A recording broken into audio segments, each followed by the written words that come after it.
It is critical to remember that the strength of our democracy lies in the integrity of our elections, that every one of us has to have faith that our vote will count. So I've made multiple videos on Tulsi Gabbard in the past, and I don't know if my audience, care about that stuff anymore. It seems that I've shifted my content into cultural and political things rather than strictly political things. But I do know a lot of you care about all these right-wing talking heads, and of course PragerU, I've heard people say it differently, platforms a lot of these idiots to peddle misinformation. And another name I can't really say, is it Gravel Institute, named after, the presidential candidate Mike Gravel, have set up a counter to PragerU. In this video, I wanted to talk about Tulsi Gabbard sort of being this rising progressive star in America, and then ending up on a PragerU propaganda video designed to push right-wing conspiracies, and of course they targeted people like Ilhan Omar.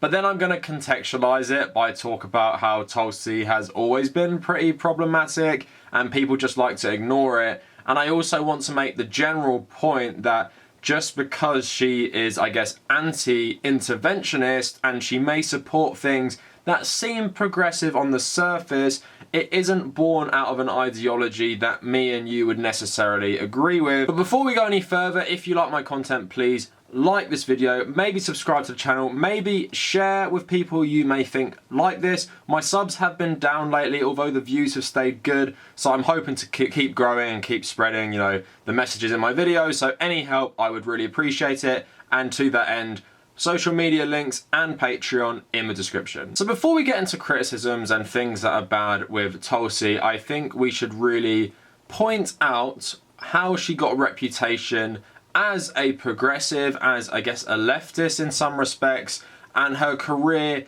within the progressive movement. So of course she was an early backer of Bernie Sanders in February 2016. She even resigned as the vice chair of the DNC over this, and she constantly spoke out about Bernie Sanders' treatment at the hands of the DNC, and of course that the DNC were in the bag for Hillary, seemingly all the way back in 2012 when she left the Obama administration. So that's good. She also has consistently called out, the military-industrial complex. That is good as well. She is obviously a veteran herself, and I guess she has seen through her service in Iraq how meaningless US wars often are, and how they are fought for profit and in general for capitalism. I don't think she points it out as much as people would like, but yeah, that's pretty much it. So that's why people like her in general. Now, I think the anti-intervention stuff was the real thing that was appealing about her. Of course, she's an attractive young politician. When she talks about, I guess contemporary issues, even regarding things like technology, she seems a lot more clued in than a lot of the old people you get in American politics and even British politics. So it was refreshing to see someone who was, a similar age to a lot of people. She's a millennial, and even though I don't feel like she's from the same generation as me, like I feel AOC is a lot closer, I guess for a lot of people, it's just, so different from what you get, they found that attractive. So she closely aligned with the Bernie camp. But, progressive is such a broad term, and just being anti-Hillary and to the left of Hillary isn't really saying much. And now let's delve a bit deeper into her history and how she actually seems like she has had a core set of beliefs that are problematic to people on the left, and she's just held some left-wing positions but not always informed by left-wing politics, and how her descent into, playing along with trans jokes on Twitter and then pushing right-wing propaganda and PragerU maybe isn't as surprising as it would seem. So like I said, I've made older videos on her, so please check out the ones where I say I stopped supporting her because of her promotion of Indian fascism, and the ones about why Nazis love Tulsi Gabbard. But to go over, some points about her background, so Paste wrote a good article back in 2016. So the 35-year-old congresswoman from Hawaii was raised in a politically powerful household. Her father, Mike Gabbard, is a well-known firebrand in Hawaiian politics. His most beloved issue is a virulent rejection of homosexuality and gay rights. The younger Gabbard protested against a bill advocating civil unions during her tenure in the Hawaii Congress, holding up signs decrying the proposition. The bill eventually stalled. So the article goes on to say, Gabbard replied to a request for comment on her father's connections with cult leader Chris Butler in 2004 with an oddly worded email accusing the Honolulu magazine of a homosexual conspiracy attempt to discredit her father. I smell a skunk. It's clear to me that you're acting as a conduit for the Honolulu Weekly and other homosexual extremist supporters of Ed Case, Gabbard wrote. The political position was held until 2012, when she made an about-face and declared she supported gay rights, just in time for the election of Hawaii's 2nd District, and that wasn't the first time she had shed a piece of her past in order to make herself more palatable to voters. So I've listened to Tulsi Gabbard speak a lot, so I don't actually think she is homophobic, but it's clear her upbringing probably did indoctrinate her in a lot of conservative views. And as anyone will tell you, no matter where you're brought up or what political climate you are brought up in, there are lots of things that you will struggle to break away from, lots of prejudices, lots of certain opinions that even if you do become more educated and everything, they will still linger within you, and we'll get back to that later when she's playing along with a trans joke. Now, she was also a member of a Hare Krishna sect in Hawaii. Now, I don't want to talk too much about that because she is Hindu, but again, that is a more conservative organisation she was a part of. Just playing into my feeling that she was conservative growing up, and I still feel she's quite conservative in a lot of ways today, and I feel like that's all influenced it. Now, during her time in the spotlight, another problematic aspect of her career, which I've made a whole video on, is her links with the BJP in India, which is of course the ruling party led by Modi, and the RSS, of course, two hard-right nationalist organisations with, you know, very, very outright, I guess, fascist connotations. And a lot of the violence in India against Muslims at the moment is from this surge in nationalism in the country, Hindu nationalism specifically. And just quick, I'm going to play a little clip of one of my old videos just describing what this organisation are and what they believe. So to give you a bit of background on these different groups, in 1925, the RSS was formed, a paramilitary force uniformed and armed. It was dedicated to the idea that all Indians collectively constitute a Hindu race, committed to basing the entirety of Indian society, culture and politics on religion, devoted to the notion that only a race traitor would vote for anyone but a Hindu nationalist, and convinced that it was treason against the mother nation for an Indian to be anything but a Hindu. The preamble of the RSS, which is the umbrella organisation of all wings, including the BJP, that promotes ultranationalism in India, is to eradicate the fissurous tendencies arising from the diversities of sect, faith, caste and creed,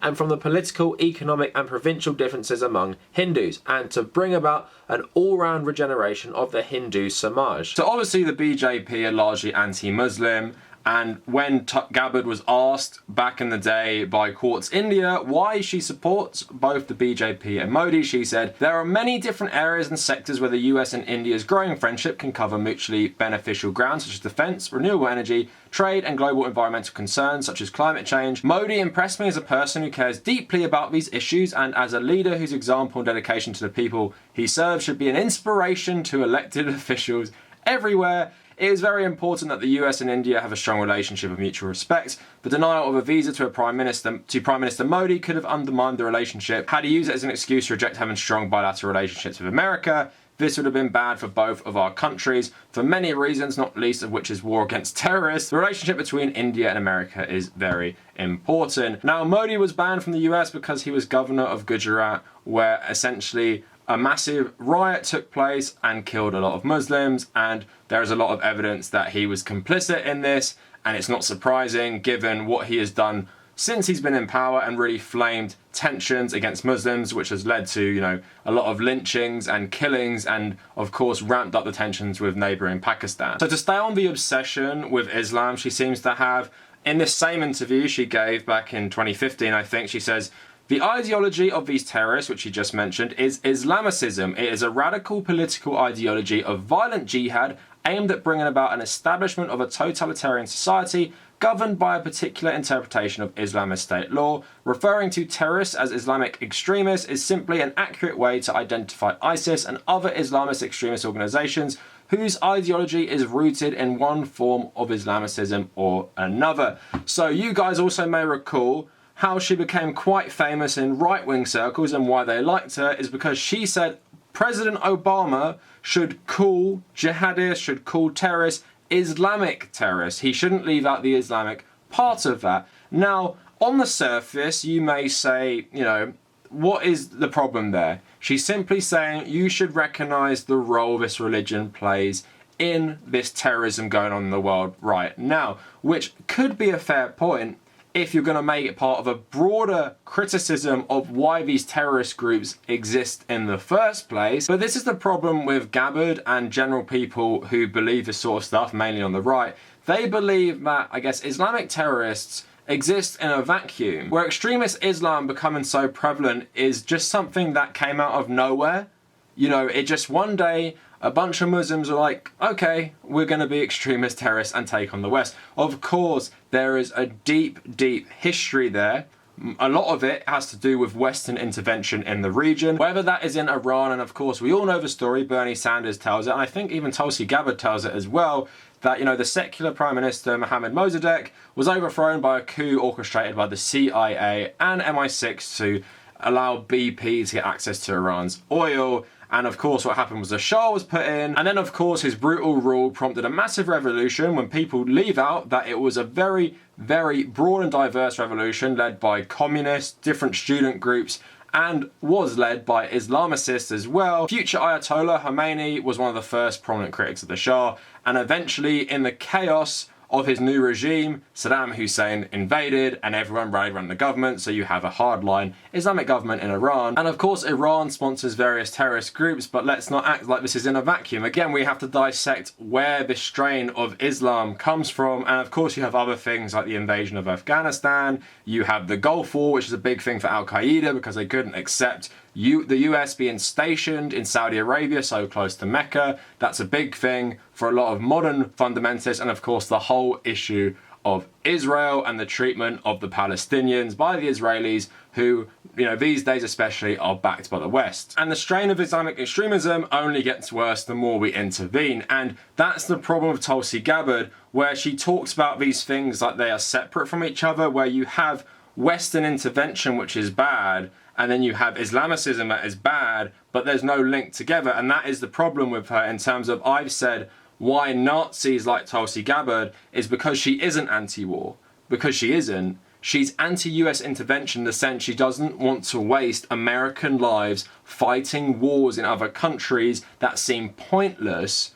It's not because she is someone who wants, you know, universal peace, shown by, you know, backing people like Modi and saying that she would use torture and things like that in the past. And she doesn't link Western intervention close enough with the rise of Islamic extremism, which you can easily trace. So we've talked about her history, we've talked about how her conservative beliefs often did reveal themselves even though she was so-called, you know, anti-war and progressive. So let's get into the recent controversy that led her to PragerU's warm clutches. So Refinery29 reporting, a new Twitter storm headed Gabbard's way after the Hawaii representative reinforced backing Bill HR 8285, better known as the Election Fraud Prevention Act. The bill, which she first introduced earlier this month, aims to discourage ballot harvesting. Ahead of the November election, the representative expressed serious concern over states that are legally allowed to practice ballot harvesting, a practice that allows third parties to collect and deliver people's ballots in some parts of America. The EFPA would ensure that ballots are handled by election officials and mail carriers, and in certain cases, family members, household members, or caregivers. So then she tweets out a video of her on PragerU. So she says, Veritas offers further evidence of the need to ban ballot harvesting. It's not a partisan issue. It's been abused to help both Republicans and Democratic candidates, including in North Carolina and California. Please help by telling your congressional rep to pass our bipartisan bill. But right now, there are still many states in our country that allow for something called ballot harvesting. This is a system that allows for third parties to collect and deliver ballots for other people, potentially large numbers of people. Unfortunately, ballot harvesting has allowed for fraud and abuse to occur by those who could tamper with or discard ballots to try to sway an election for or against a certain candidate or party. Now, our vote is our voice. So whether in the midst of a pandemic, as we are now, where mail-in voting is likely to drastically increase, or even in a normal election, no one should get in between a voter and the ballot box. Now, while some states have prohibited vote harvesting or ballot harvesting, many have not, which again allows for abuse from third parties collecting and mishandling ballots. This is something that we've actually seen happen in recent elections. And if you guys don't know what Project Veritas is, Refinery explains it here. So Veritas is a verified right-wing group specifically known for producing and distributing deceptively edited videos to make organisations on the left look bad. James O'Keefe, who heads the project, is the most infamous for pushing fabricated evidence about Planned Parenthood, videos that showed the healthcare provider harvesting organs and body parts from aborted fetuses and selling them. Isn't this a great progressive who's sharing the work of people like this? So I've talked about, her comments about Islam, and I think this kind of flavours this whole debate. Of course, we've seen Ilhan Omar consistently thrown under the bus by the Democratic Party. Wouldn't have anything to do with her being both a black woman and a Muslim, although I think it really does. So this goes on to say, to add fuel to the fire, the newly released videos that Gabbard refers to as capturing the alleged ballot harvesting are actually completely devoid of any real evidence. The video that Project Veritas released purports to show political operatives in Minneapolis, Minnesota, illegally carrying out the practice as accused by the controversial community figure Omar Jamal. Jamal accuses Ilhan Omar of being behind it all, despite a total lack of evidence and the alleged ballots not even being tied to her race. Beyond the lack of evidence, it's completely unclear when the videos were taken, and a preliminary investigation by the Daily Dot also disproves Jamal's credibility as an expert. So the article doesn't go into it enough, but let's talk about how ridiculous it is to say that Ilhan Omar was, committing fraud to win her election. So the subject of the Project Veritas voter fraud video says he was offered $10,000 to lie about ballot harvesting for Ilhan Omar. One of the men featured in the deceptive Project Veritas videos released last week, purporting to show systematic ballot harvesting in Minnesota, said he was offered 10 grand to say he was collecting them for Omar. According to a report, Liban Osman, the man depicted to allegedly be buying votes in the latest set of sting operation videos from James O'Keefe, saying he was set up by a local community activist with a history of making false claims. So isn't that great to see the so-called progressive champion pushing crazy right-wing conspiracy theories that are obviously false to target this woman who is subject to so many death threats, to so much abuse, not only from the general public, but of course from the President of the United States and multiple Republican officials. Isn't it great that Tulsi Gabbard threw her under the bus further to further her own narrative? Again, when you contextualize that with the stuff she has said about Islam and the stuff she said about Muslims in the past, it doesn't paint a pretty picture, and it makes you think that she's more of these, right-leaning libertarians than anything to do with a progressive. Now, one more thing I want to talk about is some joke I saw her make on Twitter, and you might think it's a bit innocuous, but, Michael Tracy, well-known dirtbag, said, "While today is technically my birthday, I now self-identify with a different birthday. There's a spectrum of birthdays, and I won't be held down by the birthday binary. Thank you," obviously making a joke about non-binary and transgender people. And Tulsi Gabbard chimes in, "Hope your non-birthday today was great." So isn't that lovely? This so-called progressive champion chiming in with her opinion on someone's trans joke and playing along. So I think these two latest stunts get to the heart of the issue. I think Tulsi Gabbard has been completely mischaracterized by people who are progressives. Now let's remember, a lot of progressives don't all believe the same thing. It's a pretty big spectrum, and you even have capitalists in progressives. But it's clear that she isn't one. It's clear that she is, I guess, centrist, or someone who's centre-right, who has some decent opinions when it comes to things like intervention, when it comes to things, I guess, like government corruption and the military-industrial complex. You don't have to be a progressive or a left-winger to believe those things. As they like to always talk about, Dwight Eisenhower, when he left office, made a massive speech about this. And again, Dwight Eisenhower is no progressive, Dwight Eisenhower is no leftist. He still called it out though. And I think people are so willing to give her a pass because she seems cool. She surfs, she works out, she's young, she's pretty, and she says things you can agree with in terms of, the military industrial complex. But again, it doesn't come from a place of anti-war. It doesn't come from a place of leftism. And I made that video about why Nazis like her and why the alt-right like her and even Republicans like her, is because when she talks about war in this way, it's not about, she hates killing, she hates violence, she hates destruction, she hates America getting involved in wars, she hates waste. She hates wasting American lives on things she doesn't deem, I guess, essential to America, because she doesn't care about, Muslim lives in general if she's backing the BJP and she's backing Modi, who of course has ramped up this violence and all this discrimination against Muslims in India. And this crusade about getting Obama to say, you know, Islamic terrorists, and the stuff with Ilhan Omar now as well. I think it all shows that she isn't progressive, she isn't a leftist, and many of her so-called leftist positions are positions you don't actually have to come at from a left-wing stance. So her going on Fox and her pushing right-wing conspiracies and going on PragerU honestly isn't surprising. It seems like the political evolution of Dave Rubin all over again. I wouldn't be surprised if she did more stuff that would infuriate people on the left. And can we please stop talking about her as a contender for president? She got crushed in the primaries, no one cared, she wasn't even true to herself, she didn't even call out Joe Biden for the Iraq war, for God's sake. So anyway, let me know what you guys think in the comments. What do you think of Tulsi Gabbard? Has your opinion changed on her? Like the video and subscribe. If you want to follow me on social media, at the Kavernacle on Twitter and Instagram. Please check out my Patreon in the description to support the channel. Also check out the other links, Medium, WordPress, and my podcast where I talk about capitalism and office work with my girlfriend. And if you made it this far, thank you for watching.